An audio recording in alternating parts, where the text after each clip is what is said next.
And with us now, we got senior advisor to Trump's transition team and incoming counselor of the president, Kellyanne Conway. Kellyanne, thank you so much for being here. Good morning. So the New York Times says that my Republican Party and your Republican Party, House members decided last night they were going to gut the ethics office. Is that inconsistent, do you think, as we do? It's untrue. With Donald Trump's effort to drain the swamp? It depends what happens with the new office, Joe. So the full House will vote on this today. That was just a committee, a blind vote. But I don't want your viewers to be left with the impression that there's no mechanism to investigate ethics complaints, particularly ethics complaints that come from constituents, which the former office has been entertaining. This was in reaction to a 2008 scandal. There have been about 100 or so complaints since, only a third of which have been referred to the House Ethics Committee. And I think one thing that they're trying to curb is the abuse of the process that has led to some of those being investigated, either House members or their staffers and witnesses.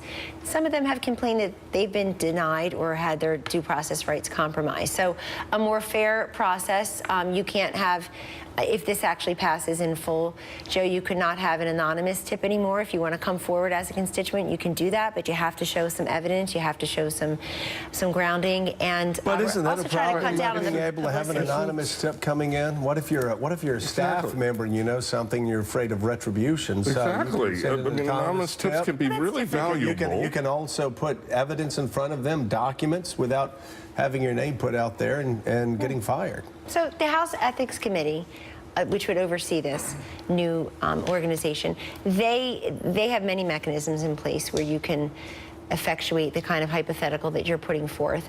But I don't want people to feel like ethics is gone. I mean, there are many ways for constituents particularly to make their voices and their concerns. So let's just talk about the timing. Why do it now? Why have this be the first thing that defines your incoming? I think it caught some people by surprise because it was done through a blind ballot. But again, the full House has to vote on this today. Right. Yeah. And so the Democrats and others who object, they'll have an opportunity to be heard, and they can certainly. But are you here today saying that the president-elect approves of what the House Republicans did? No, I haven't discussed this with him.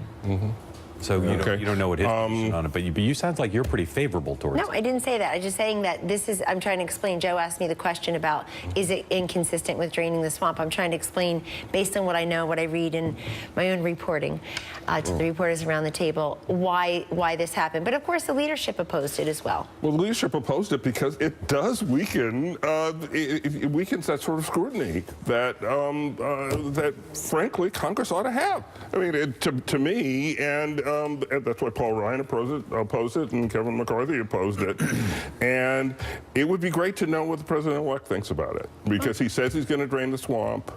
So is this draining the swamp? So the votes today, right? Turn out the lights and let us do whatever we want to do. Yeah. Well, I don't think that would be the effect, in fairness. Well, no anonymous trips, no public statements coming from this office, no nothing. That's turning out the lights. You're saying you're personally not taking a position on it. You don't know what the president-elect's position on it. But is this a good start for the new House, do you think? I think a great start is tomorrow when Vice President-elect Pence will be on Capitol Hill. I'll be joining him, as well as other members of the senior team, to talk about, Mark, exactly how to repeal and replace Obamacare. But is this a great start? We have a great start this week. This is the first time in 9 years you have Republicans having the House and the Senate, and of course the White House now. And it's a very exciting time because these folks have a mandate from the public to go ahead and repeal and replace Obamacare. You know, President Obama was elected in 2008, and then there were 4 elections after that, 10, 12, 14, 16. The only time that the Democrats won after that was in his re-elect in 2012, because the Republicans weren't really able to talk about repealing and replacing Obamacare as much in 2012. But in 2010, 14, and indeed this year in 16, Obamacare was on the ballot. People want it repealed and replaced. They want better access. They want to purchase their health care across state lines.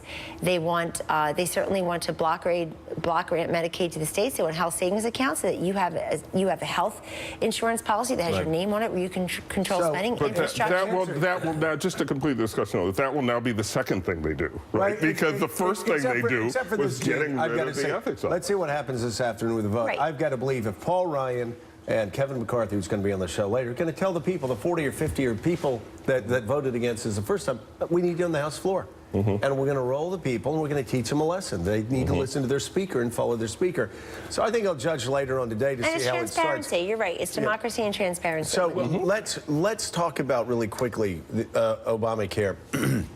I understand Paul Ryan and the House, they want to get rid of Obamacare and then worry about what they replace it with down the road. The president-elect has said, no, we want to replace it. There has to be a replacement mechanism in place right when we repeal it, so we don't even go 2 days without people off of health insurance. Is that still where he is, that there must be a replace mechanism there when they repeal? That's the ideal situation, Joe. Let's see what happens practically. Some people, some experts say that it could take years to actually complete the process, but there's no question that there will be different health insurance coverage in this country under President Trump. And he's got his vice president-elect starting the process just tomorrow. Interestingly, at a competing time when President Obama is going to meet with House Democrats. If Americans have health care today under the Affordable Care Act, will they have health care?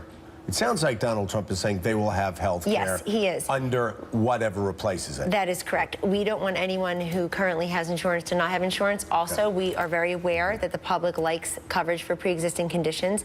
There are some pieces of merit in the current plan. What's happened, though, Joe, is that you have women, particularly chief healthcare officers of their households. 2 out of every 3 healthcare dollars in this country are controlled by women. We're disproportionately the consumers, but we're also disproportionately the providers of health care. And so the concern across the board is, what do we do about all the people who said, you know, I liked my health insurance before, and you didn't tell me that my premiums were going to go up 116% Arizona, 53% in Pennsylvania. I was going to get fewer choices, lower quality, less access. You've got that, and then you've got this whole raft of people in this country who really were relying on the Affordable Care Act to give them coverage, and instead what happened to them is they now have 2 jobs, 25, 26 hours apiece, and no health care benefits. But again, Kellyanne, right now, do you or do you not have a replacement plan ready to go, ramped up, ready to go, say, tomorrow? We have pieces of it that we need to discuss. Well, we don't have an HHS secretary confirmed yet. Go ask Minority Leader Schumer and the rest if they're going to give him a fair hearing, if they're even going to meet with him. I mean, we're ready to go, but we're not the only party. We're certainly in the majority party. We need some help, and we need some assistance by the Democrats to at least be fair and have meetings and, of course, timely and fair. So you're asking the Democrats to be as fair as the Republicans were? They were very fair. Oh, excuse me. President Obama had 7 of his cabinet members confirmed on January 20, 2009, on his inauguration day. You're going to guarantee me the same courtesy? It doesn't sound that way if you read The Hill and the Washington Post yesterday. And then he had 5 more that week. President Bush had 9 his first week. He had state and defense and ag and commerce and education and energy and treasury. Are we going to have that? It doesn't seem that way. Let's go to Casey Hunt in Washington. She's got a question. Kellyanne, I want to ask you about this information that Mr. Trump has said he has about what happened with the Russians and the election. He says he knows things that other people don't know. Are these things that the intelligence community doesn't know, in his view? Or how would you characterize the information he says that he has? Well, every president, and in this case, President-elect Casey, knows things that the rest of us don't, and they should, because they're the commander-in-chief and president. Is it the intelligence community that's telling him? Because he now needs this assessment. I mean, where is he learning this information? He gets all types of briefing. He's going to be president of the United States in 17 short days. He receives a presidential daily briefing. That's a product. But in addition, he has any number of intelligence sources and briefings on any given day. And as your viewers should know, Casey, the president-elect, has agreed to receive a top-level intelligence briefing from our top intelligence officials in this country here in New York, specifically on this allegation of Russian hacking. And when's that going to be? Could be today. Could be today. Early this week. Okay, great. All right, Kellyanne, thank you so much. Thanks for having me. We greatly appreciate you being here.